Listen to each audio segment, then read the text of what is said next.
friends, welcome to another episode of my vlog.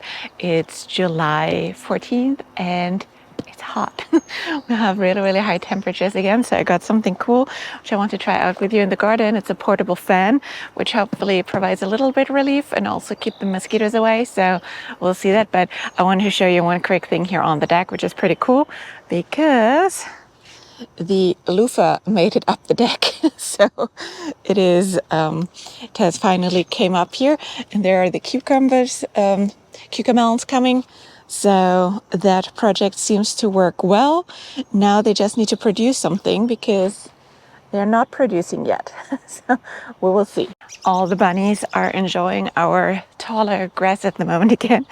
Mr. Grown in New England wasn't feeling well this week, so they're everywhere. So the grass is a little longer than I wanted it to be, but it's whatever. You gotta roll with the punches, right? So let's check what we have here. Oh, one thing which is definitely over now is the lettuce bar. The high temperatures. No, where we go? There. The high temperatures got finally to it, so everything is like bolting, which is a bummer. I'm not fully sure yet what I'm going to do. I'll definitely let the onions run its place. I'll probably take the cover off, let it can bolt as it wants to, and provide some flowers for the bees and whatsoever. Yeah, but I want to let the onions get through, and then I think I will seed some arugula for fall, because until the onions are done, it's probably 2 to 3 more weeks, then we have August, and then the arugula always takes like 30 to 40 days, I think. Yeah, I think that works out to be like in the cooler temps already. So let's see. And what else is new? The center cut squash turned out to slow down a bit.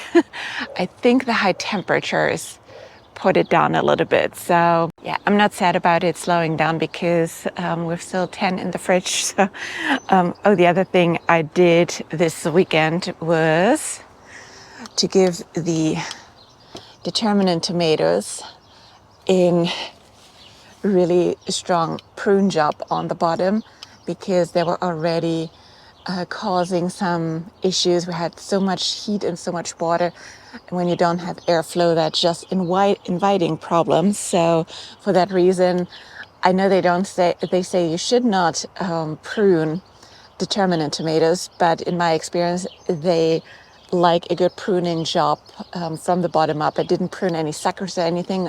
It's just leaf foliage from the bottom portion, and as you can see, they're still going wild. All right, let's see what we got here. And while I'm getting to that, what else I still haven't done is reseeding where I harvested the garlic now like 2 weeks ago. I just got the seeds yesterday in the mail. I'll probably pop them in tomorrow night before I leave out of town for a business trip again. And I'm leaving the full week, so I need to make sure that everything is fine. What I did today was, while I was sitting and hiding inside with the AC, was to create a harvest manual for my loved ones who will take care here of the harvest while I'm gone, because summer harvests are a little bit more complex. And how do I pull that up? Oh, just telescope. Ooh, let's see. Oh, that's nice. Oh, that's really nice. Yay. Technology. Oh, that's actually really nice. Anyway, so I created a harvest guide and went even to that length that it was just 3 pages. Like the first page had harvest instruction, like how to harvest certain vegetables and where to store them, because sometimes like tomatoes ended up in the fridge and stuff like that. So that's not the greatest. But the second page was just a layout where something is, and a numbering with a bed. So if they have a question, they can just say, hey, this and that in like bed number 2, bed number 3, whatever, and have a question. And then the last page was just basically a page with all my tomato varieties and their names. You know, I love to document my harvest and my yields, and this year I'm gone so much that I would love for them to do it as well. So I have a little QR code in the journal with my harvest form, which is just like a Google form, which I have on my phone. Like every time I harvest, I just count and weigh them quickly. Sounds like more effort than it actually is in the end, because it literally just takes 5 minutes in the end. But the data you get is just, I love it to just see how much we harvested, when was the first harvest of something. And for the tomatoes, that's the only thing where I'm a little bit more detailed, so which means I track them by variety. So for that, they needed to know which variety it is. So the last page is the variety, like tomato varieties and how they look. And they're pretty easy to distinguish, except for the Cherokee Purple and the Black Crim. Everything should be easily identifiable.